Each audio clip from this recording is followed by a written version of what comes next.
conservation project, Meerkat Magic Diaries. This is the matriarch, Jabulani Ungulungu, wild meerkat. She was born in 2001 and is the sole survivor of her generation. The mother of the Ungulungu group, which currently consists of 21 individuals. Very, very long day foraging for food, taking care of the babies.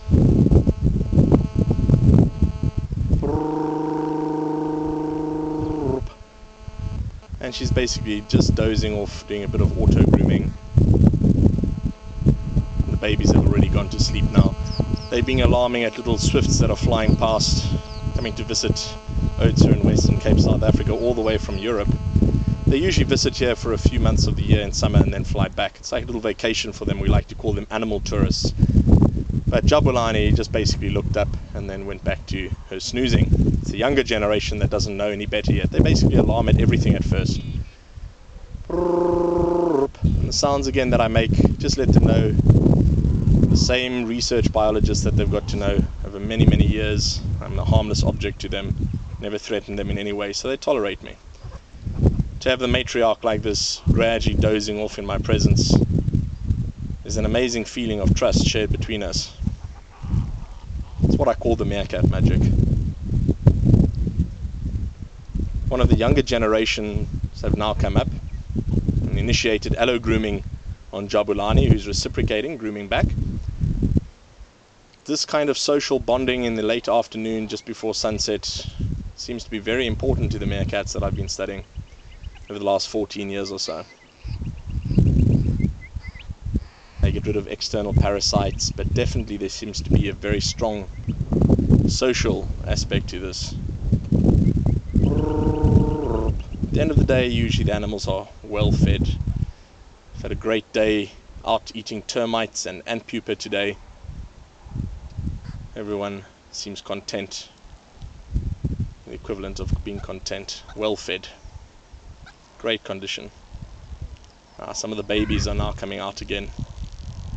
This is the current generation of babies. They were only born in November 2008. They've only just started moving with this group in search of food. One of our local neighbors flying past, the black Korhan. It's about the size of a little chicken, domestic chicken.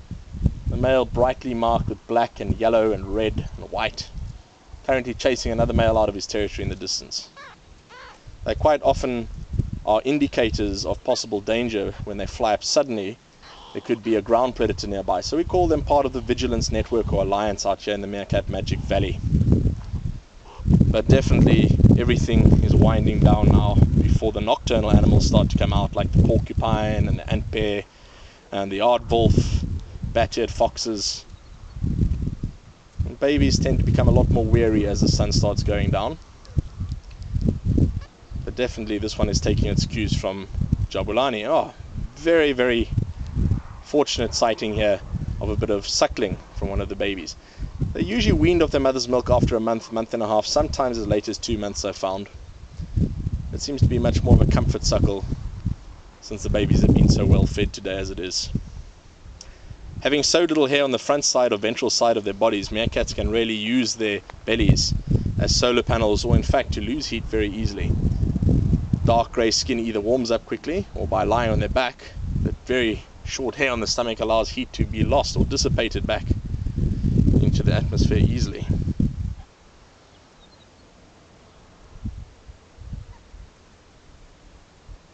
Just lovely to see them in such good condition.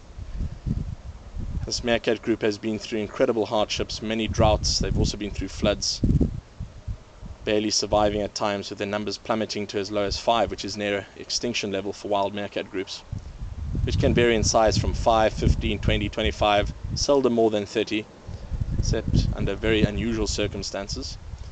So to have 21 survivors in this group after various group fights that they've been having is fantastic, especially to see so many in good condition like this.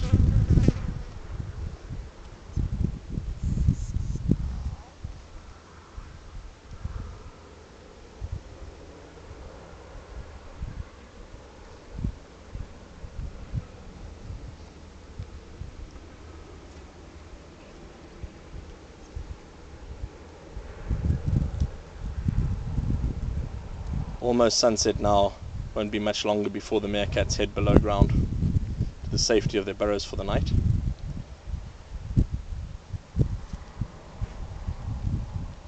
I can still see the dry patches of milk around Jabulani's mammy.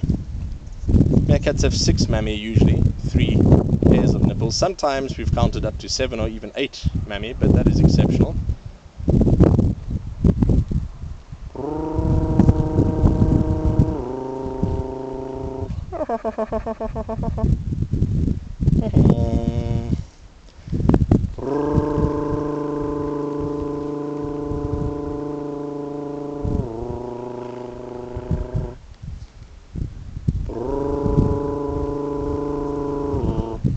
The audio associations I use are of course not meerkat calls.